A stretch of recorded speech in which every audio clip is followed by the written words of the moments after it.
rata 70 tahun. Kalau seandainya dibagi dengan 350 tahun, berarti ada 5 generasi rakyat Indonesia yang tidak pernah merasakan manisnya hidup kecuali dalam keadaan terjajah. Oh iya, lebih. Makanya mudah-mudahan jasa-jasa para pejuang senantiasa, mereka yang pejuang muslim yang sudah mengorbankan segalanya demi kemerdekaan kita punya bangsa, mendapatkan balasan yang terbaik di sisi Allah Subhanahu wa Ta'ala. Amin. Itu yang pertama tiba-tiba ya. Jadi tinggal saat ini bagaimana kemudian kita mengisi kemerdekaan. Kalau bicara kemerdekaan ya, yang saat ini paling ramai di kita kan perlombaan, betul ya? Ada yang ikut lomba kan kemarin? Nenek-nenek ada yang ikut lomba? Nggak ada. Cuma yang saya sedih di kita ini banyak perlombaan, kemudian lombanya itu mengandung maksiat. Itu yang kita sedih. Ya, lombanya itu mengandung maksiat. Satu contoh, kalau bapak nggak usah lagi ikut lomba main bola pakai daster. Daster itu kan pakaian perempuan. Laki-laki yang menyerupai perempuan itu mohon maaf, hukumnya dilaknat. Jadi bapak jangan cuma karena niat mau lucu-lucuan, tapi sepanjang bapak pakai itu malah dapat laknat. Ya. Saya juga dapat, termasuk juga yang perempuan. Yang perempuan juga banyak lomba-lomba yang kemudian mohon maaf mengundang maksiat. Jadi jangan sampai Allah kasih nikmat sama kita, kemudian kita balas dengan maksiat. La in syakartum la azidannakum wa la in kafartum inna 'adzabi. Kan kita udah paham ayatnya, kita udah ngerti ayatnya. Ya, makanya mudah-mudahan dengan kemerdekaan ini kita bisa kembali menjadi Indonesia, negara baldatun thayyibatun walaupun tayyib ibadallah. Dalam kesempatan ini artinya begini sekarang. Ada satu kisah Nabi Muhammad ini. Nabi mencontohkan bagaimana akhlak kita punya Nabi ya, bagaimana akhlak kita punya Nabi, bagaimana kemudian sifat kita punya Nabi. Ada satu kisah begini. Ini hadis diriwayatkan oleh Imam Abu Hurairah radhiyallahu anhu. Pernah satu ketika di dalam satu majlis, tiba-tiba ada satu laki-laki yang menemui Nabi Muhammad, kemudian dia mengatakan kepada dirinya, saya celaka wahai Nabi. Misalnya kita yang ngaji di majlis, tiba-tiba ada satu bapak-bapak datang ke saya, kemudian dia ngomong sama saya, Habib saya celaka. Kira-kira ibu kepo nggak celakanya kenapa ya? Ya pastilah, penyakit kita kan cuma kepo doang satu. Baik, dikisahkan ternyata laki ini mengakui dia udah bikin salah. Apa bikin salahnya? Yakni dia itu sudah senang-senang di saat dia dalam keadaan puasa. Paham kan senang-senang? Ini lagi cerita kepada Nabi Muhammad, sungguh dia sudah celaka karena dia sudah senang-senang dengan istrinya di saat dia dalam keadaan puasa. Senang-senang di sini paham ya? Senang-senang om ini paham ya? Jangan pakai belaga bego karena udah 7. Jadi dulu di zaman-zaman Nabi itu sahabat-sahabat Nabi kalau bikin dosa nyesel sampai dia ngaku sama Nabi Muhammad. Kemudian apa kata Nabi Muhammad? Langsung diomelin enggak? Langsung ditebaskan enggak? Karena sesuai dengan fikih yang kita pelajari di masjid ini, apa sih balasan, apa sih tebusan, apa sih kafalah yang mesti kita perbuat di saat kita dalam keadaan puasa kemudian senang-senang sama bini kita? Ada 3. Nabi Muhammad ngomong sama ini laki-laki yang ngadu kepada Nabi Muhammad. Dia bilang, yang pertama, bisakah kamu memerdekakan budak? Zaman Nabi masih ada perbudakan, zaman kita nggak ada udah. Zaman kita nggak ada perbudakan. Dan yang bisa merdekain budak biasanya orang kaya, karena untuk nebus budak itu mesti pakai harta. Syuf, dijawab sama laki-laki ini, saya nggak bisa. Dia nggak bisa buat merdekain budak. Kemudian yang kedua, karena Nabi Muhammad, kalau kau nggak bisa nggak kau puasa 2 bulan tanpa putus, mutatabi'in, tanpa putus. Jadi ibu ingat-ingat ya, mungkin dulu waktu ibu masih muda, waktu masih jadi pengantin baru, saking semangatnya, akhirnya bulan puasa diterjang juga siang-siang. Kalau ada yang belum tebus kafarahnya, tebus kafarahnya. Perbudakan udah nggak ada. Minimal ibu bisa puasa 2 bulan tanpa putus, kecuali ada udzur syar'i. Termasuk bapak. Bapak puasa sebulan, kemudian mau cuti coba 1 hari, maka 1 harinya itu yang kita nggak puasa menyebabkan kita harus puasa diulang dari bulan pertama. Jadi 2 bulan panjang tuh nggak boleh putus puasa. Sebab 1 kali senang-senang di bulan Ramadan siang-siang dalam keadaan kita puasa. Tapi kalau bicara fikihnya, orang yang dalam keadaan puasa, kemudian mohon maaf dia senang-senang dengan istrinya dalam keadaan puasa, maksudnya dia batalin puasanya pakai begituan, siang-siang. Itu dia kena hukuman yang 3. Yang pertama dia tebus budak, yang kedua dia puasa 2 bulan, atau yang ketiga dia kasih makan 60 orang miskin. Kalau dia ngebatalin puasanya pakai senang-senang sama bini. Tapi dia puasa nih, laki bini puasa, kemudian kepengen siang-siang, sebelum dia berbuat dia minum dulu, dibatalin dulu puasanya. Saat itu puasanya batal, kemudian senang-senang, maka nggak kena hukuman yang 3 ini. Oh, jangan pakai jangan. Jangan pakai ini cuma ibunya doang begitu, gitu, ya. Oh, Habib, kalau begitu mendingan batalin puasa dulu, nggak kena puasa 2 bulan ganti, nggak kena bebasin budak, nggak kena yang namanya ngasih makan 60 orang miskin, nggak begitu pemahamannya. Artinya, kalaupun ibu batalin puasanya dulu saat itu siang-siang, cuma puas senang-senang sama suami, apa hukumannya? Kata Nabi Muhammad, "Man afṭara yawman min Ramadan bighayri 'udhrin wa maradin, lam yakfihi shaum dahri wa in shamahu." Barang siapa yang ngebatalin puasa sengaja di bulan Ramadan tanpa udzur syar'i, maka sepanjang tahun dia puasa, mulai saat dia tobat, sepanjang tahun dia puasa, nggak akan ketebus 1 hari pahala puasa. Jadi dua-duanya bahaya ya, dua-duanya bahaya. Makanya ibu kalau punya anak mau nikah nih anak, usahakan nikah itu jangan mepet bulan Ramadan. Jangan besok mau puasa hari ini nikah. Ya namanya pengantin baru lagi semangat-semangatnya, ya. Makanya bapak kalau kepengen bapak merah kemana? Kita lo mancing di Ancol, jangan pulang-pulang sebelum habis makan baru pulang. Ditanya yang kedua bisa nggak bisa juga. Tebus yang namanya budak nggak bisa, kemudian puasa 2 bulan juga nggak bisa. Ada opsi yang ketiga, kata Nabi Muhammad, kasih makan yatim, kasih makan orang miskin sebanyak 60 orang miskin. Tahu jawabannya? Lagi-lagi ini laki-laki mengatakan saya tidak mampu. Dikasih opsi 3, tiga-tiganya nggak bisa. Kalau pagi ini ada yang kayak begitu modelnya, kira-kira tanggapan jamaah kepada pria itu gimana? Ada yang ngadu nih, Beb, saya habis senang-senang, saya bilang bebasin budak, nggak bisa. Kemudian saya bilang ya udah puasa 2 bulan, nggak bisa juga, Beb. Ya udah saya bilang kasih makan orang miskin, 60 orang miskin, nggak bisa juga. Tiga-tiga tidak bisa. Kira-kira ibu ngomong dalam hati apa?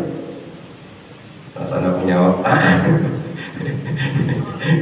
Udah tahu nggak bisa lo pakai bikin dosa, kan begitu model kita kan banyak menghakimi kayak begitu ya kawan. Tapi enggak beda dengan Nabi kita Muhammad SAW. Begitu dia lihat hal demikian tiga-tiganya nggak bisa, kemudian Nabi ngapain? Nabi kumpulin korma itu kemudian dikasih kepada laki-laki tadi. Apa kata Nabi Muhammad? Bersedekah dengan korma itu. Lihat kita punya Nabi. Orang ngaku salah, berbuat dosa, Tapi Nabi tahu dia nggak punya kemampuan, nggak diomelin sama Nabi, malah mohon maaf Nabi yang ngasih makanannya untuk dibagikan kepada orang miskin demi membayar kafarahnya. Tapi ada yang lucu setelah itu. Apa kata laki-laki tadi?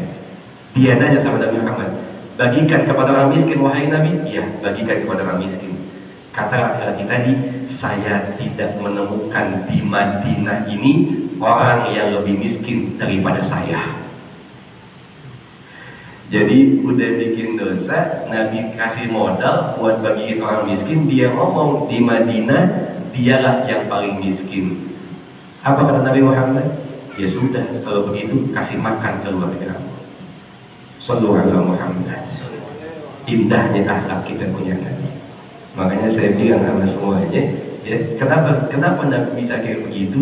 Karena Nabi dengan akhlaknya yang pertama mengajarkan kepada kita untuk husnuzon, untuk sangka baik, untuk sangka baik. Ya. Makanya hidup kita ini lebih enak kalau kita bersangka sama siapa? Sama siapa? Datang pulang ke kita nih, teman kita datang ngomongin tentang teman kita kejelekannya, padahal kita nggak alami. Kalau saat itu kita bawa sama teman kita, kemudian jadi buruk sangka dengan teman yang diceritain tadi, berarti kita nggak jauh beda yang seobat sama dia. Padahal sifat orang itu beda-beda, masa jauh-jauh. Kita punya saudara banyak. Ada saudara kita yang kalau ame saudara lain pelitnya 17 setan. Ada gak yang begitu? Ada, tapi ternyata sama kita baik. Ya artinya sifat orang itu kan semua gak sama. Jadi sebagaimana pandangan kita terhadap orang lain, maka seperti itulah sangkaan kita terhadap sifat dia. Ya? Makanya Nabi ketika diutus pertama kali, itu yang Nabi bawa bukannya sholat, la sholat, la zakat, la haji, la umrah. Yang Nabi bawa pertama kali adalah innama bu'ithu li utammima makarimal akhlaq. Yang Nabi utus pertama kali adalah akhlaknya Nabi kita Muhammad alaihi wasallam. Nah, salah satunya tujuan kita ngaji di sini supaya kita punya akhlak sebagaimana Nabi kita Muhammad. Daripada akhlaknya Muslim, yakni kita bisa menjaga perasaan orang lain, ya, jaga perasaan orang lain. Nggak perlu kita sakitin dia. Oh Habib dia nyakitin saya, ya biarin. Ada kalimat kan gini, nggak apa-apa dia jahat, yang penting kita. Oh Habib saya sakit hati. Oh, nggak ada yang bisa bikin ibu atau saya sakit hati kecuali atas seizin ibu dan seizin saya. Yang bikin hidup kita banyak permusuhan karena kita merasakan banyak sakit hati. Jadi sebetulnya yang sudah membuat kita sakit hati adalah kita. Kenapa saya bilang kita? Karena kita mengizinkan omongan ataupun tingkah laku mereka buat masuk ke dalam hati. Kalau kita nggak izin, nggak bakal sakit hati. Contoh, ibu tuh orang gila kan? Tahu orang gila kan? Tahu ya? Pernah ketemu nggak orang gila? Besok kalau ketemu, ini contoh doang nih. Coba ibu katain orang gila. Gila kan? Saya tanya, dia ngomel apa ketawa doang?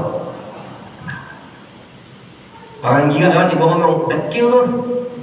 Saya tanya, dia ngambek, kecewa, apa cuma mesem doang? Kenapa dia mesem? Satu, karena mungkin dia nggak paham. Yang kedua, karena omongan ibu nggak ada yang dimasukin ke dalam hatinya dia. Jadi tetangga mau ngomongin kita bagaimana, temen mau ngomongin kita bagaimana, hati musuh kita mau ngomongin kita bagaimana, kalau omongan dia kita nggak masukin hati, kita nggak bakal sakit hati. Ternyata kita bisa mencontoh orang gila sekali-kali. Bagaimana contohnya? Sedikit-sedikit cuek itu ada manfaatnya buat kita, ya. Makanya pintar-pintar jaga perasaan orang. Bahkan ada satu kisah Nabi Muhammad yang sudah masyhur kisahnya udah masyhur di mana-mana. Apa kisahnya? yang Nabi Muhammad kemudian dikasih buah, Nabi makan sampai habis, teman-teman sahabat-sahabat nggak dibagi. Dan antum tahu, setiap Nabi makan itu buah, Nabi senyum kepada yang ngasih. Jadi dikisahkan ini, yang ngasih buah ini setiap dia habis dia ngasih, dia nggak langsung pulang, dia cium. Dan Nabi makan buah itu satu demi satu sambil Nabi lihat itu wajah yang ngasih, Nabi senyum. Ibu ngasih saya buah, saya makan buahnya, kemudian saya senyum sama ibu. Ibu senang nggak dalam hati? Senang. Ini pun yang ngasih buah senang. Kenapa? Karena senyumnya Nabi saat itu seakan-akan menunjukkan Nabi suka dengan buah yang dikasih. Tapi di samping itu ada sahabat yang bohong, ada sahabat yang diam. Kenapa diam? Sahabat bertanya, Nabi ini nggak kayak biasanya. Biasanya Nabi kalau dapat sesuatu nggak mungkin dihabisi sendirian, pasti dibagi-bagi. Tapi kok ini nggak Nabi habisi. Tapi sahabat saya itu diam, nunggu sampai yang ngasih buah pergi. Walhasil setelah buahnya habis dimakan sama Nabi dengan senyuman. Habis itu yang ngasih buah ngomong, Nabi saya izin harus kembali ke kebun. Dia pergi. Setelah dia pergi, baru sahabat bertanya, seakan-akan mengatakan, wahai Nabi, kenapa kami nggak dibagi?